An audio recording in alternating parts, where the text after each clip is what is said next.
फॉर्म्युले पाहिले होते. ते सगळे फॉर्म्युले कसे तयार झाले, कसं रिलेशन आहे, त्याला चांगलं रिवाइज करा. आज आपण स्टार्ट करणार आहोत लेन्सेस. आता हा चॅप्टर तुमचा आणि स्टेट बोर्डचा सेम आहे.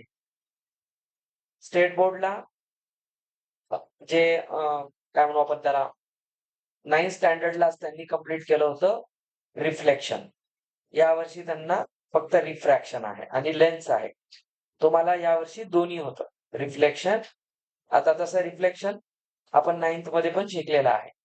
आता बघा, तसं पाहिलं तर आपण शिकलेलं आहे आणि सिलेबस नुसार तुम्हाला याच वर्षी किंवा 8वीला होतं, यावर्षी फक्त रिफ्रॅक्शन आहे. तर मध्ये 9th स्टँडर्डला त्यांनी लाईटचं काहीच ठेवलं नाही. असो, आता ज्या लेन्सेस बद्दल आपण बोलणार त्याचं ऍक्च्युअल नाव आहे स्पेरिकल लेन्सेस. तर एक लेन्स आहे जी स्पियर पासून बनवलेली आहे, म्हणून त्याचं नाव स्पेरिकल लेन्स. आता हे काय असतं, त्याला आपण डिफाईन कसं केलेलं आहे फिजिक्स मध्ये बघा. अ पीस ऑफ, एक तुकडा आहे तो ट्रान्सपरंट. पहा मी काय सांगालो, transparent medium bounded by at least one spherical surface. याचा मिनिंग नीट समजून घ्या. Spherical surface is called spherical lens.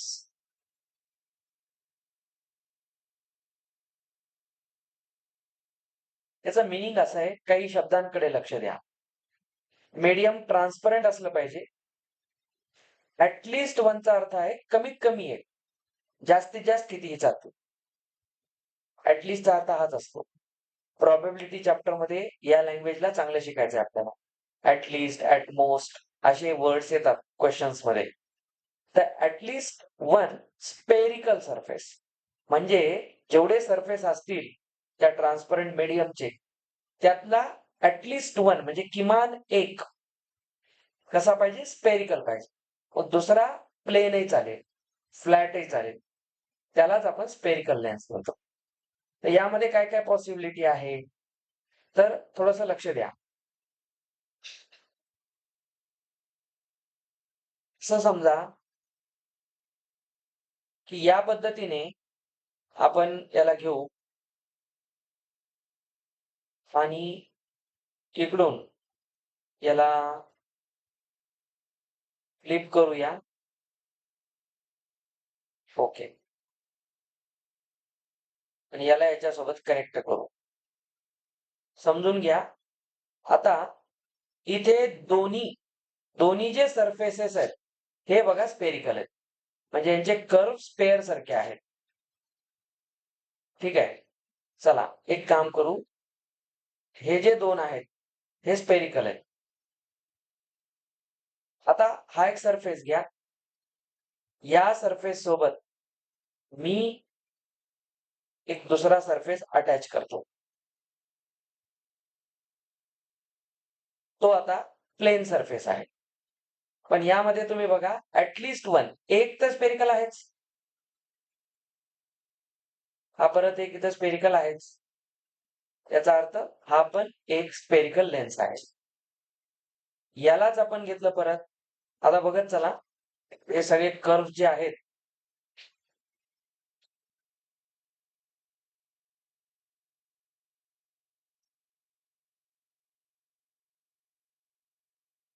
हा जो कर्व आहे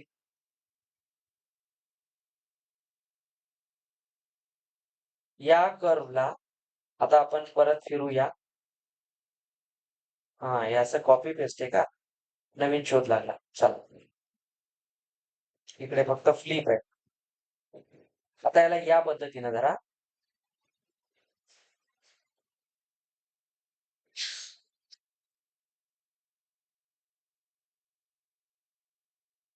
असं घ्या. तर या काही पॉसिबिलिटी आहेत, अजूनही असतात. तर हे सगळे स्पेरिकल लेन्सेस आहेत.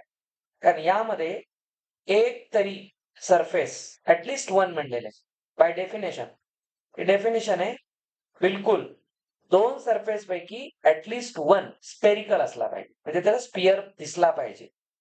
तर हा पण आहे, हा पण आहे, हा पूर्ण याचा जो आउटवर्ड ओपनिंग आहे बघा, बाहेरच्या बाजूला याचा स्पेरिकल पार्ट येतो, कर्व्ड लाईन.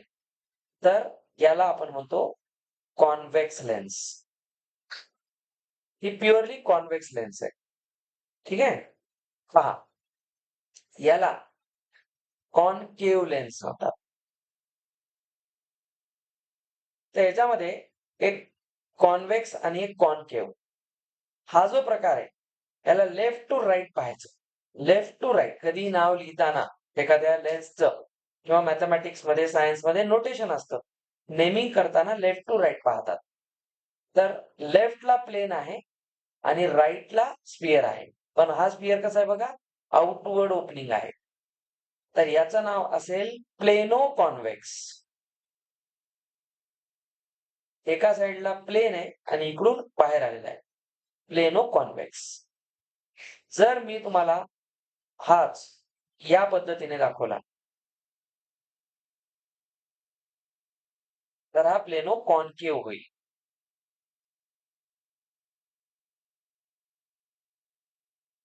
कळलं का? तर हे सगळे स्पेरिकल लेन्स आहेत. डेफिनेशन जी सांगते ती नीट समजून घ्या. आता लेन्स आपण काय यूज करतो? यापूर्वी आपण मिरर्सचा अभ्यास केला आहे 8th स्टँडर्डला. मग मिरर्स मध्ये आपण लॅटरल इन्व्हर्जन पाहिलं. काल आपण रिफ्रॅक्शन मध्ये लॅटरल डिस्प्लेसमेंट पाहिलं, की लाईट कशा पद्धतीने डिस्प्लेस होतो. तर लेन्सचा यूज जो असतो तो रिफ्रॅक्शन साठी असतो आणि रिफ्लेक्शन मध्ये मिरर असतात. कारण रिफ्लेक्ट होण्यासाठी एक सरफेस हा पॉलिश्ड पाहिजे. त्याच्यामध्ये एकही सरफेस पॉलिश नसतो, दोन्हीकडून आहे. म्हणून याचं नाव आहे ट्रान्सपरंट मीडियम. तर इथून लाईट अलाउ होईल पास होण्यासाठी आणि म्हणून हे सगळे ट्रान्सपरंट आहेत. त्याच्यामुळे यांना आपण लेन्स म्हणून नाव दिलेलं आहे. आता हे स्पेरिकल लेन्स का आले? मेडअप ऑफ स्पियर्स आहेत. तर स्पियर ही 3D फिगर असते. त्या स्पियरला आपण कट करून असे डिझाईन तयार केले जातात आणि लेन्स बनवली जाते. आता लेन्स आपण वेगवेगळ्या इक्विपमेंट्स मध्ये वापरतो. लेन्सचा यूज आपण पाहतो टेलिस्कोप्स मध्ये होतो. मायक्रोस्कोप मध्ये आपण मिरर्स वापरतो. म्हणजे टेलिस्कोप असतात त्याच्यामध्ये लेन्स वापरली जाते. कारण तिथे रिफ्रॅक्शन होतं, रिफ्लेक्शन नाही. रिफ्रॅक्शन झालं पाहिजे. रिफ्लेक्शन करून काही उपयोग नाही. जे डिस्टंट हेव्हनली बॉडीज असतात, स्टार्स आहेत, प्लॅनेट्स आहेत, त्यांच्यापासून येणारा जो लाईट आहे तो आपल्याला दिसला पाहिजे. म्हणजे तो स्टार प्लॅनेट पाहण्यासाठी आपण जो टेलिस्कोप यूज करतो त्याच्यामध्ये रिफ्लेक्शन जर झालं तर काहीच फायदा होणार नाही. मिरर्स वापरतात, त्याच्यामध्ये एक न्यूटोनियन मिरर सुद्धा असतो. न्यूटनने त्याचं डिझाईन केलं होतं. तो पण एक मिरर असतो. पण तो जो मिरर आहे हे मी तुम्हाला पुढे ह्याच्यात शिकवेल. आता तो तुमच्या सिलेबसचा भाग नाहीये. स्टेट बोर्ड मध्ये आहे. स्पेस मिशन्स मध्ये त्यांचा लास्ट चॅप्टर आहे स्पेस मिशन्स. त्याच्यामध्ये त्यांनी त्या टाईपचे दिलेले आहेत. त्याचा तुम्ही सध्या विचार नका करू. ते स्पियर पासून बनलेलं आहे म्हणून ह्याचं नाव स्पेरिकल लेन्स आहे. आणि लेन्स काय आहे?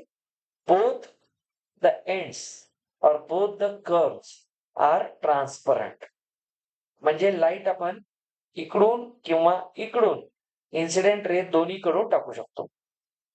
आणि हा ज्या वेळेस येतो ना तेव्हा ऍक्च्युली तो इथपर्यंत येत असतो आणि इथून तो बेंड होत असतो. लक्षात ठेवा. तर याला आपण स्पेरिकल लेन्स म्हणतो. तर स्पेरिकल लेन्स मध्ये प्रामुख्याने हे दोन आहेत. आता आपण हे यांचे नावं झाले तर त्याचा काही विचार एवढा करू नका. ओके. आता बाकी काही टर्म्स आहेत.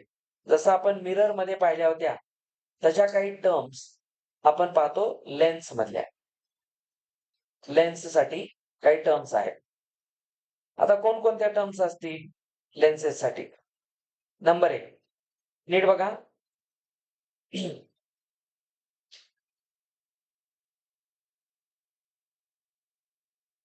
आता पहा, पहिली टर्म आहे ॲपर्चर. ॲपर्चर यासाठी आपण एक काम करू.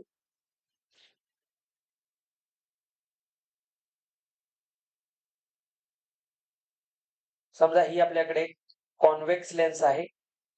याच्या स्पेरिकल पार्टचा डायमीटर लाईक दिस. याला आपण जोडलं. समजा याला मी नाव दिलं AB. It is the diameter of circular edge. हा सर्क्युलर एज आहे. हा एक कंप्लीट सर्कल नाहीये. ठीक आहे. आपल्याकडे सर हा ऍक्च्युअली कसा बनवलेला असेल? डोकं लावा तुम्ही. आपल्याकडे एक स्पियर आहे, दुसरा एक स्पियर आहे, सेम समजा. तर या दोन स्पियरला या पद्धतीने मर्ज केलं तर जो इंटरसेक्शन सेट बनतो हा तोच आहे. ठीक आहे. तर या पद्धतीने कॉन्व्हेक्स लेन्स बनवली जाते. कॉन्केव्ह मध्ये दोघांचं इंटरसेक्शन कट करून जोडल्या जाते या पद्धतीने. ठीक आहे. तर दोन्हीकडे तोच विषय असतो. फक्त याच्यामध्ये पार्ट कसा असतो, दोन कर्व्ह कट करून त्याला जॉईन केलं जातं. कारण तुम्ही दोन स्पियरला काय कराल, एका इमॅजिनरी सरफेसने इथं जोडाल. तर बघा, हा आणि हा कर्वेचर भेटतो. आता हा याचा ॲपर्चर झाला. तर हे झाले तुमची कॉन्केव्ह लेन्स. तर ती अशा इंटरसेक्शनने बनत नाही. तर दोन वेगवेगळ्या पार्टला म्हणजे हा आणि हा पार्ट कट करतात आणि त्याला एक्स्ट्रा बाहेरून काय करतात, तुम्ही एक असं इमॅजिन करा ना, की हा कोण आहे बघा, एक प्लेनो कॉन्केव्ह लेन्स आहे आणि एक दुसरी पण प्लेनो कॉन्केव्ह लेन्सच आहे. तर त्या दोघांना जोडून, त्या दोन प्लेनला जोडून कट करून ह्याला बनवतात. तर हे जसं डायरेक्ट इंटरसेक्शनने बनतं तसं हे नाही बनत. हा फरक लक्षात ठेवत चला. तर ॲपर्चर काय असतं बोलू नका. ॲपर्चर काय आहे? It is the diameter. Aperture is nothing but diameter of circular edge of lens. ठीक आहे. जी कोणती लेन्स आहे त्याचा तो ॲपर्चर. बाकी मग सगळ्या गोष्टी आपण मिरर मध्ये शिकलेल्या त्याला आपण COC म्हणू, सेंटर ऑफ कर्वेचर.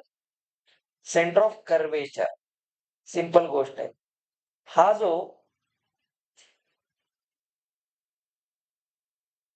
जो लेन्स आपण बनवलेला आहे तो आत्ताच आपण पाहिला एका स्पियरचा पार्ट आहे.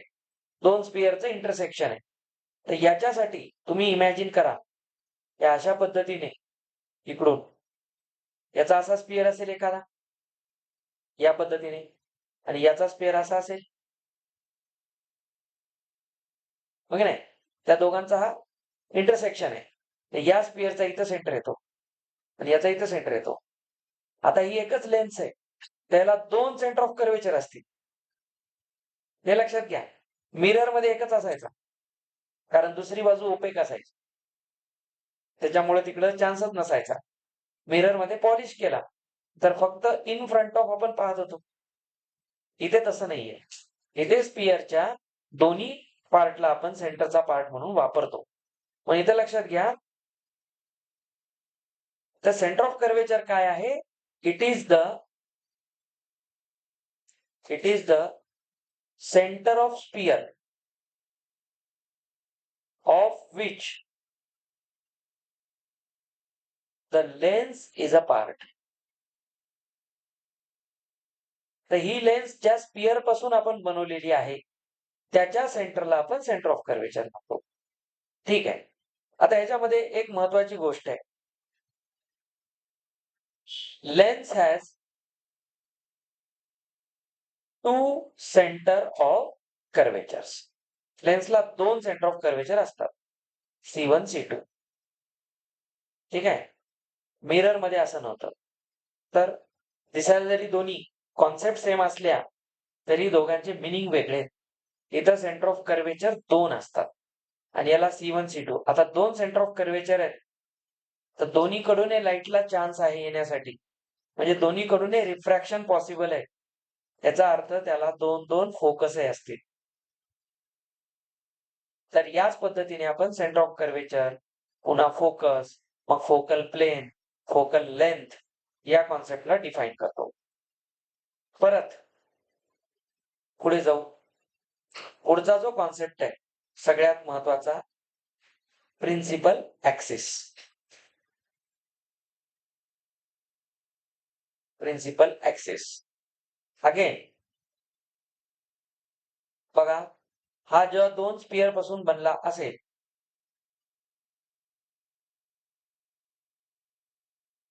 हा ज्या स्पियर पासून बनलेला आहे,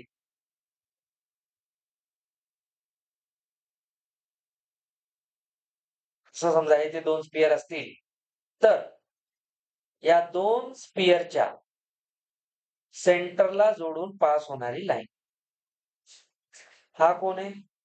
ऍपर्चर. ऍपर्चर आहे आणि हा प्रिन्सिपल ऍक्सिस आहे. ऍपर्चर आणि प्रिन्सिपल ऍक्सिसचा जो इंटरसेक्शन असतो, याला म्हणतात ऑप्टिकल सेंटर. मिरर मध्ये आपण याला पोल म्हणत होतो, आठवा. ठीक आहे, मिरर मध्ये याला पोल म्हणत होतो. हा पोल नसतो, हा ऑप्टिकल सेंटर असतो. इंटरसेक्शन असतो दोघांचा आणि ही जी लाईन दिसते, दिस इज प्रिन्सिपल ऍक्सिस. तर हे काय आहे? It is a line passing through both centre of curvatures. दोन्हीतून पास होणारी ही लाईन असते. चला, आता ही जी लाईन असते, ही नेहमी, तर तुम्हाला एक गोष्ट मी थोडीशी इमॅजिन करून देतो.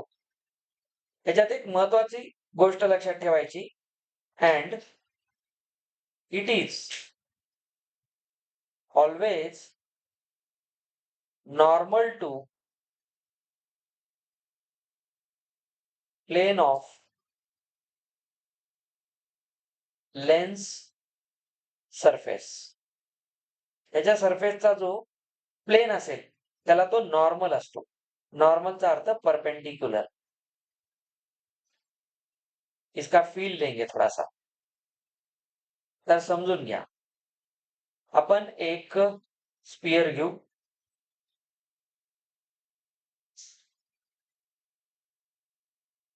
हा स्पियर घ्या. या स्पियर पासूनच आपण कट करून 2 लेन्स बनवू शकतो. हा जो स्पियर आहे, या स्पियरचा जो प्लेन असेल, गोष्टींकडे नीट लक्ष द्या. त्याच्या सरफेसचा जो प्लेन असेल, तो तुम्ही इमॅजिन करा.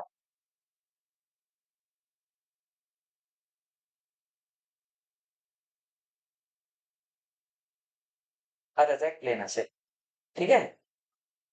आता जो principal axis which is a line, ही जी या सेंटर मधून पास होत आहे,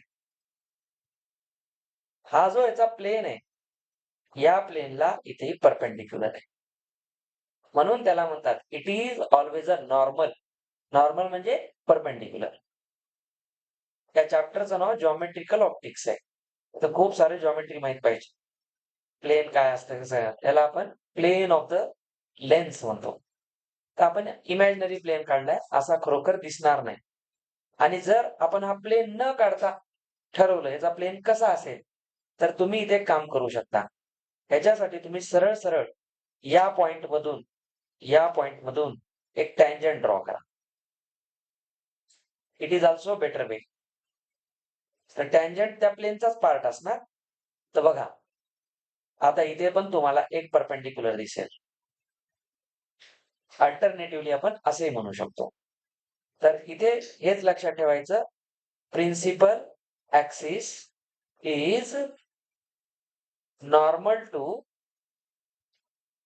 प्लेन ऑफ कॉन्वेक्स लेन्स. ठीक आहे. ओके. आता याच्यामध्ये एक महत्वाची गोष्ट, कॉन्व्हेक्स लेन्सलाच असते का असं? नाही. कॉन्केवला पण असतं. दोघांसाठी. वाटल्यास याला अँड कॉन्केव्ह लेन्स लिहा. चला हे झाले मेन. याच्यानंतरचा जो कॉन्सेप्ट आहे ऑप्टिकल सेंटर.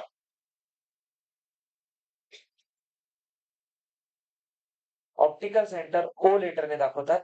ओल आपण पी ने दाखवत होतो. ऑप्टिकल सेंटर काय आहे? बघा.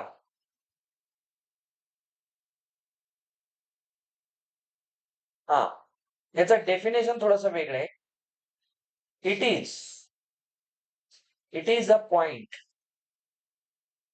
It is a point lying on principal axis.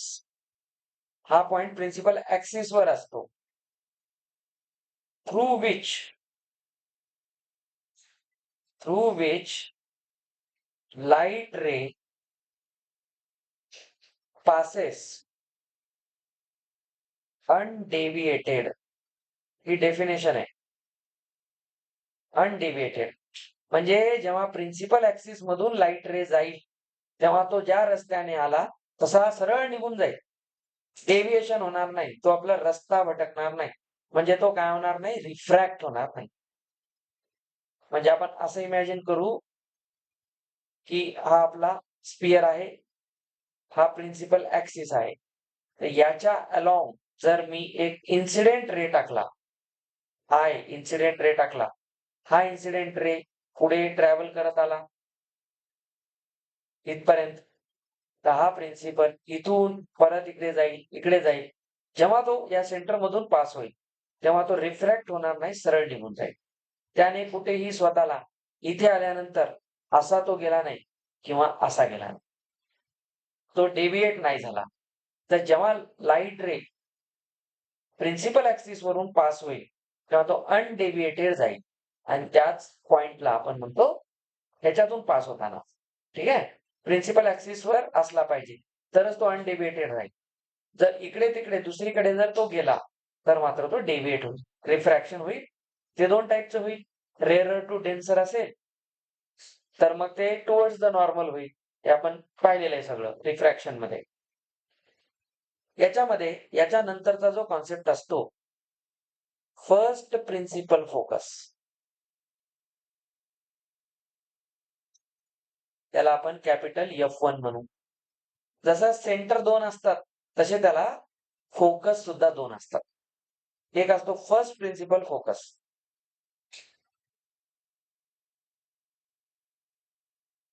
त्याच्यामध्ये 2 टाईपचे असतील. तर सिंपल काय आहे बघा.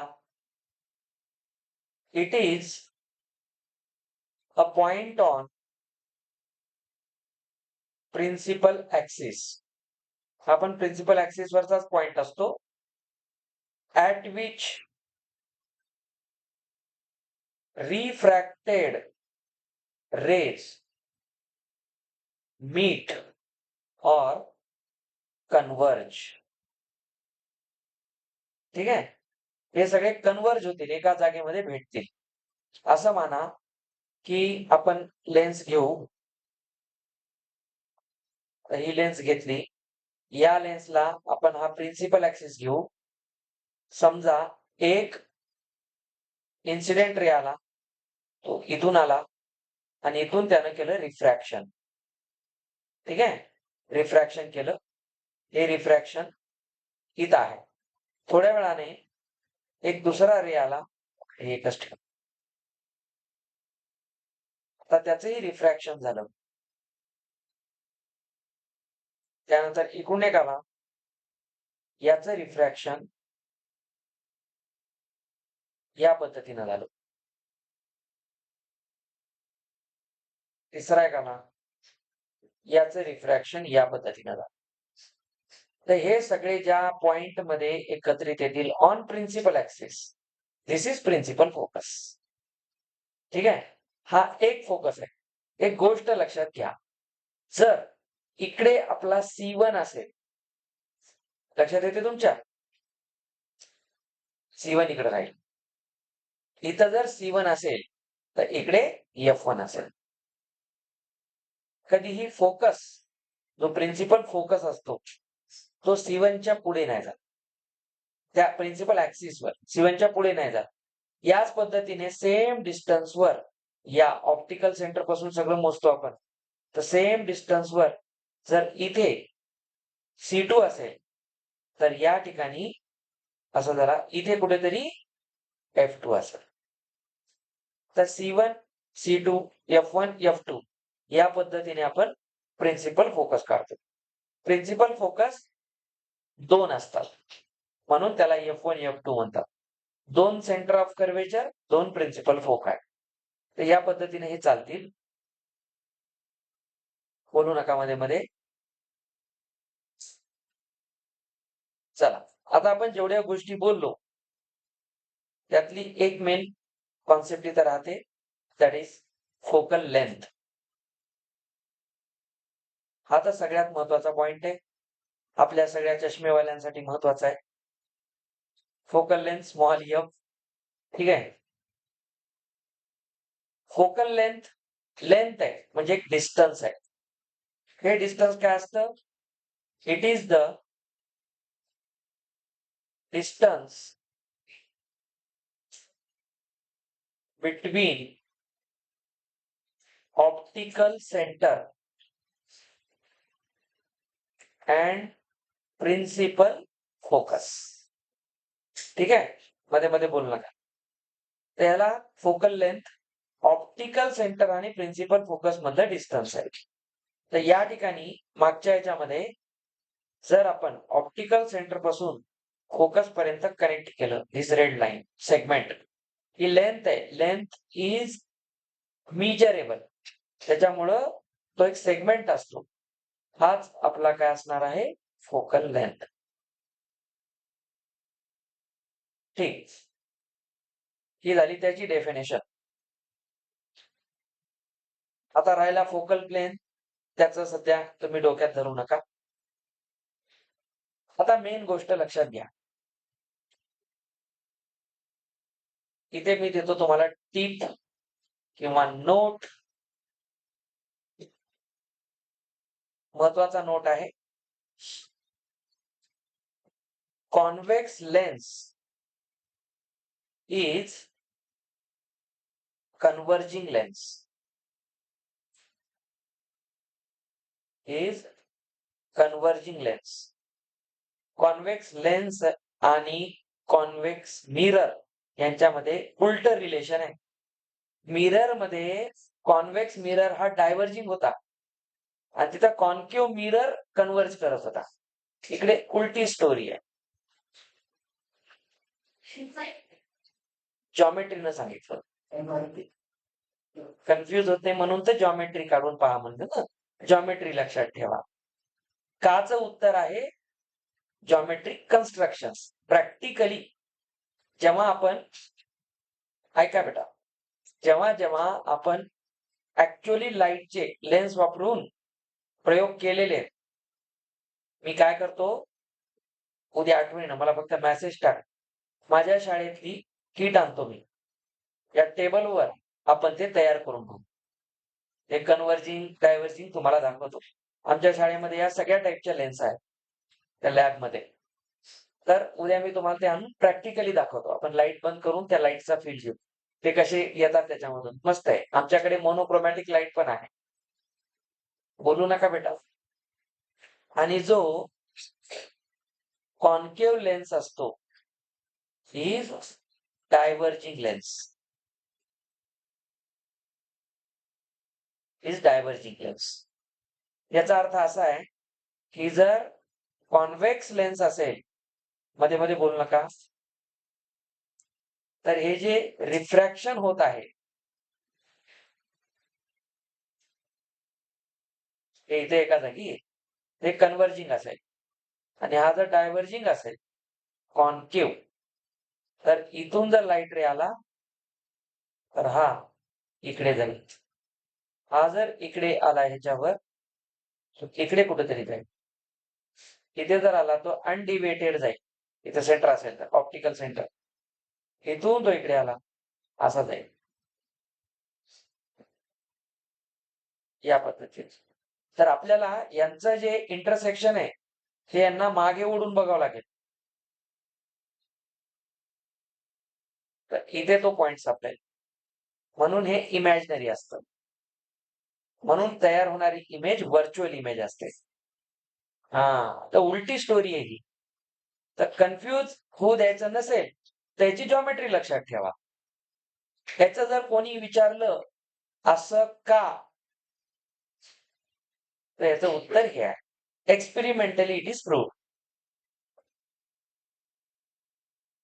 मध्ये मध्ये बोलू नका. तर हे त्याच्या मागचं रिझन आहे. सो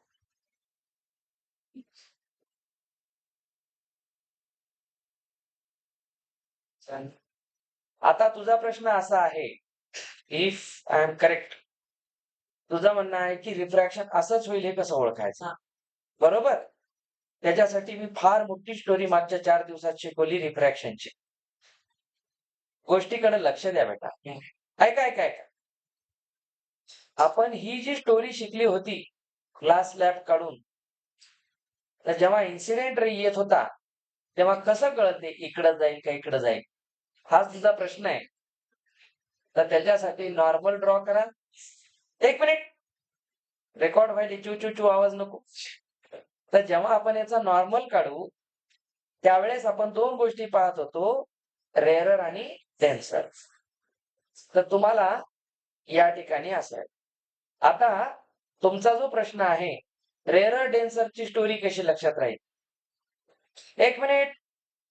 लेन्स स्पिअरने बनलेली आहे ग्लासच्या. प्लास्टिकचा स्पिअर नसतो. ग्लासचा स्पिअर आहे. आणि येणारे रेज जे आहेत ते एअर मधूनच येत आहेत. त्याच्यामुळे हे रेअरर आणि हे डेन्सर आहे. तर काय करतात, या पॉइंटला आपण काय करतो बघा, इथेच नॉर्मल आहे किंवा याचं जे नॉर्मल आहे. आता तुम्हाला एक इंटरेस्टिंग गोष्ट सांगतो. हा जो मी काढलेला लेन्स आहे, हा ऍक्च्युअली लेन्स असा असतो.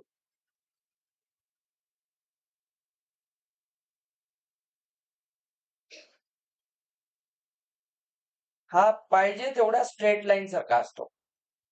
हे मी तुम्हाला मिरर मध्ये पण सांगितलं होतं. मिरर असा नाही काढायचा पॅराबोला काढल्यासारखं. एवढा वाकडा तिकडा नाही काढायचा. मिरर मी तुम्हाला सांगितला होता असा काढला जातो. तर यामुळे टँजंट आणि नॉर्मल यांच्या पोझिशन फिक्स होतात. अपर्चर कमी असतो. अपर्चर जेवढा कमी, लक्षात घ्या, अपर्चर कमी म्हणजे त्याचा डायमीटर लहान होत राहतो. कारण बघा, हे जर खूप मोठं झालं तर याचा जो अपर्चर आहे या लाईनला जोडलात तर बघा हे डिस्टन्स कमी कमी होत जाईल. समजलं? हे जर असं असेल आणि याला जोडलात, बघा हे डिस्टन्स किती मोठं झालं.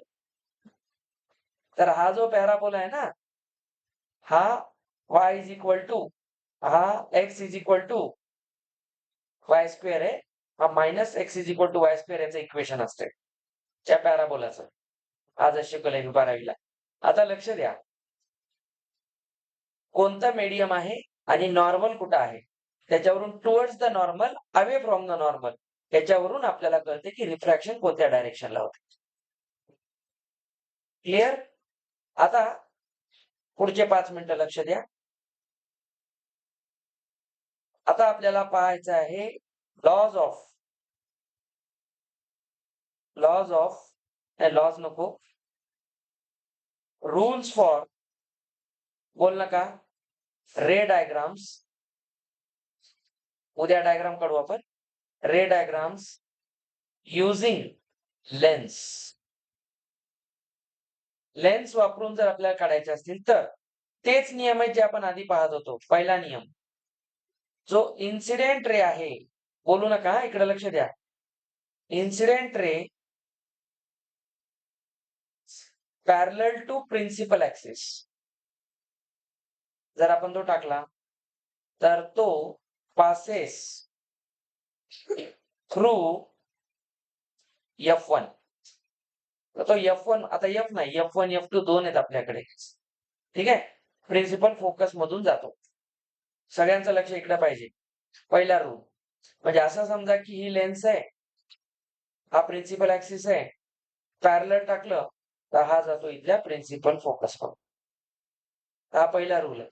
दुसरा बघा, इन्सिडेंट रे पॅरलल टू नाही, इन्सिडेंट रे थ्रू F1 मधूनच टाकला, passes parallel to principal axis. म्हणजे जर आपण प्रिन्सिपल फोकस मधून टाकला तर तो जातो पॅरलल. ठीक आहे. आणि third, incident ray along the direction of principal axis, यालाच तुम्ही काय म्हणा, through the optical centre goes undeviated. आता पाहिलेला मुद्दा. तर या 3 गोष्टी कामाच्या आहेत. म्हणजे जर आपण लेन्स घेतली आणि जर इन्सिडेंट रे याच्यातून टाकला तर तो सरळ निघून जाईल. ठीक आहे. आता इथं ट्रेसेस द सेम पाथ नसतं.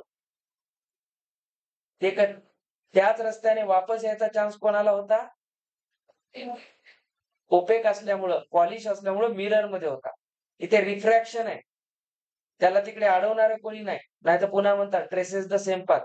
100% म्हणलं असेल तुम्ही मनात, तर ते होत नाही. हे सरळ निघून जाते. अनडेविएटेड डेफिनेशनच आहे याची. आता या 3 रूलचा यूज करून आपल्याला रे डायग्राम्स काढायचा. आणि आपण रे डायग्राम सगळ्या कोणाच्या कन्सिडर करतो? कॉन्व्हेक्स लेन्सच्या. कारण तो कन्व्हर्जिंग लेन्स आहे. म्हणून त्याच्या पण त्या 6 केसेस आहेत जे आपण रिफ्लेक्शन मध्ये पाहत होतो. मग परत ते येतं याच्यामध्ये साइन कन्व्हेन्शन्स, मग येतं मॅग्निफिकेशन, मग येतं लेन्स फॉर्म्युला. ठीक आहे, लेन्स फॉर्म्युला. आणि मग एक चॅप्टर आपला जो ह्युमन आय अँड ते काय कलरफुल वर्ल्ड, त्याच्यामध्ये मग तुम्ही बाकीच्या गोष्टी शिकणार. रिफ्रॅक्शनचे इफेक्ट काय होतात, अर्ली सनराईज, डिलेड सनसेट, त्याच्यानंतर आपण ते पाहतो मिराज फॉर्मेशन, त्याच्यानंतर आय डिफेक्ट्स, नाही मायोपिया, प्रेसबायोपिया, हायपरमेट्रोपिया, या टाईपचे. तर भरपूर मोठा आहे. लाईट हा चॅप्टर खूप मोठा चॅप्टर आहे. चला आपण याला इथं थांबूया.